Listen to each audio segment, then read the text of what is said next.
الحمدللہ رب العالمین والصلاة والسلام علی رسولہ الکریم اما بعد فاعوذ باللہ من الشیطان الرجیم بسم اللہ الرحمن الرحیم هو الذی یصورکم فی الارحام کیف یشاء صدق اللہ العظیم۔ عزیزان گرامی قدر، السلام علیکم ورحمۃ اللہ وبرکاتہ۔ آیت کریمہ کا ترجمہ یوں ہے: وہ ذات ہے جو تمہارے ماؤں کے شکموں میں مصوری کرتی ہے، یصورکم فی الارحام کیف یشاء، جو چاہتی ہے۔ تو عزیزان گرامی قدر، اس آیت کے حوالے سے اللہ تعالیٰ ماں کے شکم میں بندے کی نوک پلک درست کرتا ہے، جیسا کہ ایک آیت میں بھی کہا گیا، بڑی پیاری آیت ہے کہ یا ایھا الانسان ما غرک بربک الکریم، کیا انسان تجھے اللہ تعالیٰ نے کس چیز میں دھوکے میں رکھا ہوا ہے؟ الذی خلقک فسواک فعدلک فی ای صورت ما شاء رکبک، جس نے تجھے تخلیق کیا، بنایا، سنوارا، تیری نوک پلک درست کی اور تجھے اعتدال پر رکھا۔ فی ای صورت ما شاء رکبک، اور پھر جس طرح سے چاہا تجھے شکل و صورت دی۔ لقد خلقنا الانسان فی احسن تقویم، یقیناً ہم نے انسان کو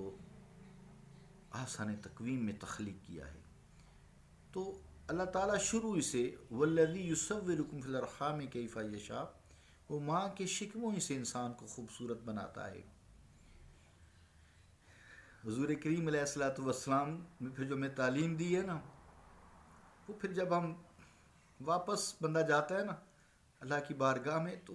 ذرا اور پھر کپڑے شپڑے پہنا کے ادب سے جاتا ہے۔ تو دنیا سے انسان جاتے وقت اس سے پھر اچھا سلوک کیا جاتا ہے۔ جب انسان دنیا سے جاتا ہے، پیدا تو وہ ننگا ہوا ہے، اللہ کی حکمتیں ہیں، برہنہ پیدا ہوا ہے، تو جب وہ اس دار فانی سے رخصت ہوتا ہے تو اس کے ساتھ سلوک برہنگی روا نہیں رکھا جاتا، بلکہ اس کے مرنے کے بعد اس کے جسم خاکی کے ساتھ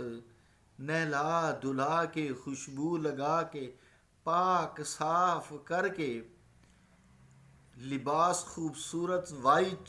دودھ کی طرح پہنا کے اس کو بھیجا جاتا ہے، اس کو دفن کیا جاتا ہے۔ تو مراد یہ کہ اس کے ساتھ ایک تصور لباس جاتا ہے، اور تصور لباس کا ایک جواز ہے، اس کے عہد نو، ایک نئی زندگی کا آغاز کیا جاتا ہے۔ حالانکہ اگر عزیزان گرامی قدر صرف سطر ڈھانپنا، سطر کرنا ہی مقصود ہو، پردہ ہی مقصود ہو، تو میت کے ساتھ کفن کے اس طرح کے اہتمام کی کوئی قطعاً ضرورت نہیں ہوتی۔ زیادہ سے زیادہ حد ہے، چلو نہلا دھلا دیا، چلو جنازے والوں کے ساتھ بھی سمیل نہ آئے اس کی۔ مرتے وقت بعض کا انسان کا پیشاب نکل جاتا ہے، پخانہ نکل جاتا ہے، تو صاف ستھرا کر کے صابن سے اچھے سے نہلا دھلا کے، پانی میں خوشبوئیں ڈال کے، بیری کے پتے ڈال کے، تو اس کو زیادہ سے زیادہ اگر سطر دینا ہے تاکہ یہ ننگا نہ رہے، کوئی اسے دیکھے نہ، تو قبر تک ایک چادر اس پر ڈال دی جاتی، اور بعد دفن اسے بھی کھینچ کے اتار دیا جاتا۔ چادر ہم کیوں ضائع کریں؟ ہم تو جدی پشتی کنجوس ہیں۔ یعنی ایک بات انسان سوچ سکتے ہیں نا،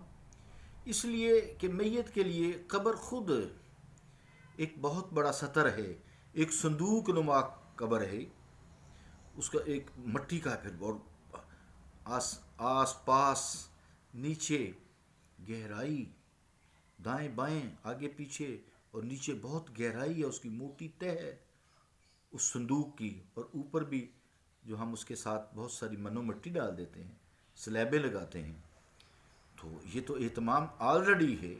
اس سے چادر کھینچ کے تو اس کو ایسے جیسے آیا ہے دنیا میں ایسے ہی دفن کر دیا جائے۔ کیونکہ میت کے لیے جو قبر ہے ایک صندوق نما جو ہوتی ہے، یہ خود بہت بڑا سطر ہے۔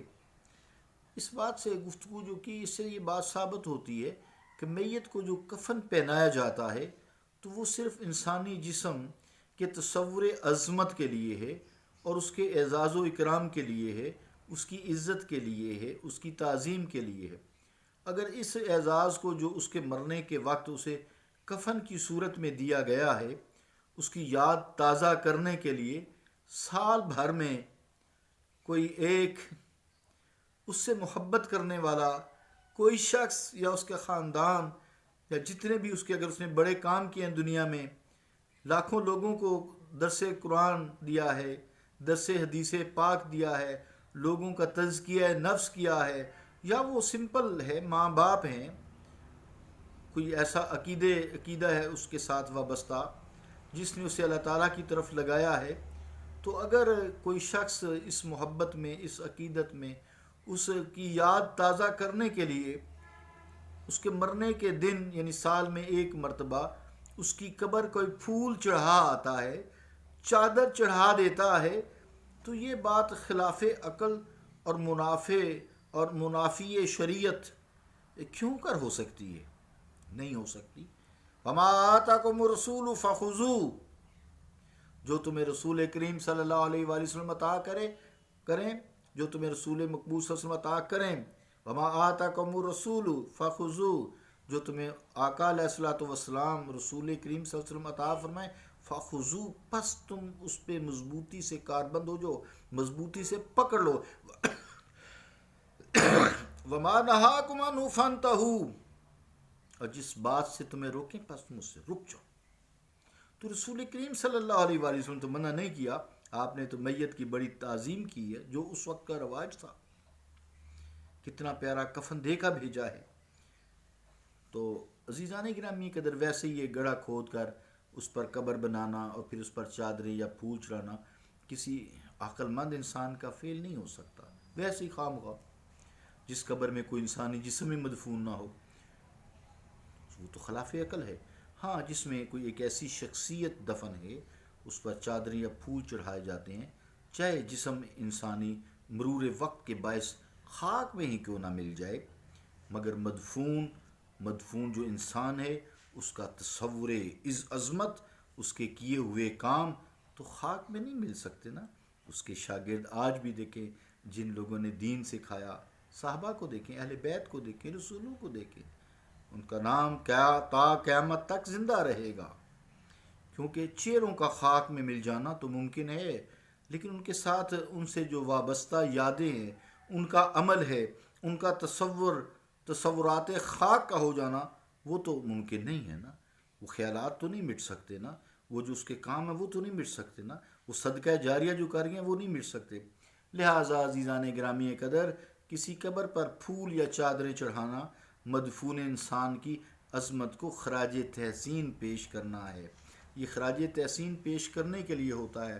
اس کی عظمت کے اظہار کے لیے ہوتا ہے۔ جس طرح کسی میت کو کفن پہنانا محض اس کے اعزاز انسانی کو برقرار رکھنے اور پس مرگ بھی اسے ثابت کرنے کے لیے ہوتا ہے، اسی طرح بعد دفن چادر یا پھولوں کی صورت میں اس کا اعادہ کیا جاتا ہے، جو نہ تو خلاف عقل ہے اور نہ موجب شرک و بدعت ہے۔ ہندو دیکھیں نا، جلا دیتے ہیں، بدھ مات ایک جگہ اونچی پہ رکھ دیتے ہیں، گدے کھا جاتے ہیں، لیکن ان کی یادیں وہ وابستہ رہتی ہیں۔ وہ جو کام کر گئے نا، چاہے مشرک ہی تھے، چلو فلائی کام تو کر گئے نا، وہ لوگ ان کے جو قومیں یاد رکھتی ہیں۔ تو اگر ہم مسلمان اللہ تعالیٰ کی وحدانیت پر ایمان لا کر اللہ تعالیٰ کی ذات و صفات میں ہم کسی کو شریک نہیں ٹھہرتے، اسی کے لیے ساری عبادت کرتے ہیں، اسی کے لیے ہم سارے کام کرتے ہیں، اسی کے لیے جیتے ہیں، اسی کے لیے مرتے ہیں، تو اگر ایسی کوئی بات نہیں، اگر ہم ان کی یاد کے لیے کام کر دیتے ہیں تو اس میں شرک اور بدعت کا شائبہ تک بھی نہیں ہوتا۔ اللہ تعالیٰ ہمارے عقیدوں کو پختہ رکھے اور اللہ تعالیٰ جو ہے ہمیں دین کی سمجھ اور اس پر عمل کی توفیق عطا فرمائے۔ صلی اللہ تعالیٰ علی رسول خیر خلقہ محمد وعلی آلہ وصحبہ اجمعین برحمتک یا ارحم الراحمین۔